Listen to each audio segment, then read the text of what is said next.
and a fifth, death. Where the rest were depicted as broad-shouldered soldiers in greaves and palladimenta, the statue of Death's skeletal frame had been pierced through the chest with a carved arrow, right into a heart bleeding red. Somehow it watched Van. Just a skull with empty eye sockets, as if it could sense the shard in his pocket, that the treasure it had been sculpted to protect had returned home. "The only one left standing in our way," Atlas said, as he placed his hand on Moore's bony shoulder. "Our way," Van balked. "I wonder what his trial will be. Does he know what I have done?" Van could still feel the cobwebs clinging to his skin, couldn't shake the catacomb cold from his limbs. But then a wide, naive smile crept onto Atlas's face. "What are you waiting for?" Van hovered over the altar. 3 black porcelain shards had been arranged so that their jagged edges aligned. They'd fit together like puzzle pieces. 2 more, and the Vase of Venus Aurelia would be whole again. "Drat! The shard! It's with my journal," Van said, rolling out his shoulders in agitation. He pressed a finger to his temple. Forgetful.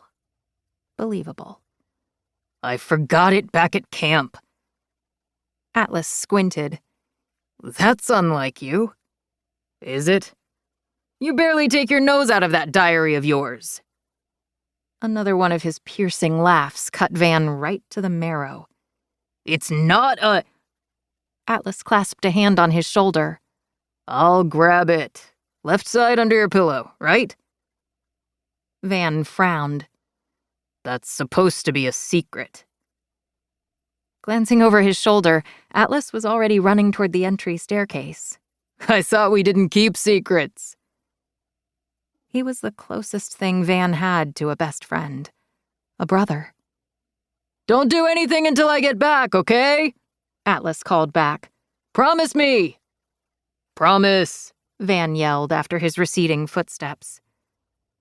And then he waited, still until the temple door slammed. His palms slicked with sweat. Could he really do this? Steadying himself, he withdrew the 4th shard from his pocket, and then a 5th.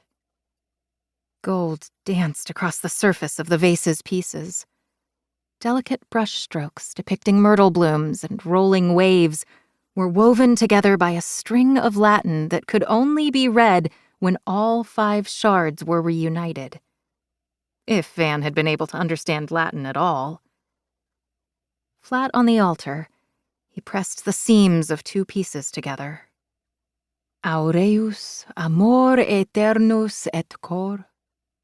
As soon as the last shard was fitted into place, the vase burned Van's fingertips. Hot. He staggered backward as the pottery began to float, light emanating from each shard. Gold dripped in the seams, fusing the shards back together. Then it stopped. The light dimmed. Van batted away the sudden darkness like he did after one of Atlas's poorly timed photo ops. This was it. Before he could step to the vase, it shattered. 5 shards clattered against the stone altar, but they didn't break. Van reached for them, and a shout died in his throat. Where his fingertips should have brushed porcelain, there was nothing. The shards had vanished. They couldn't have vanished. That was absurd. The Vase of Venus Aurelia was myth, not magic. The key to a hidden treasure, vast piles of gold, undying fame. A way to finally be someone.